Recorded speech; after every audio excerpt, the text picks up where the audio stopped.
In this video, I'll be showing you how to fix text messages not failed to send on Android. It's a full guide, so if you find this video helpful, drop a like and subscribe. But anyways, getting into it, the first thing that you want to do is force a carrier signal refresh, which is an airplane mode trick. So swipe down on the top right of your screen, and you're going to see your quick settings panel.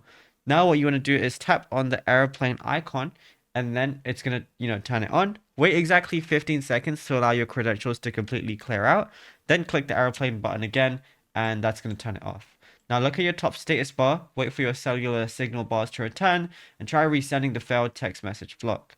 What you can also do is flush the Messages app cache repository. So go over to your settings application, go ahead and scroll down all the way to apps. Now once you're within apps, it's going to show you everything that's currently downloaded on your phone. But then scroll all the way to M and then go over to messages. Go ahead and click on it, then go over to storage. And then what you want to do is just clear the cache for your messages application, and then you should be good to go. Now, if you found this video helpful, drop a like and subscribe.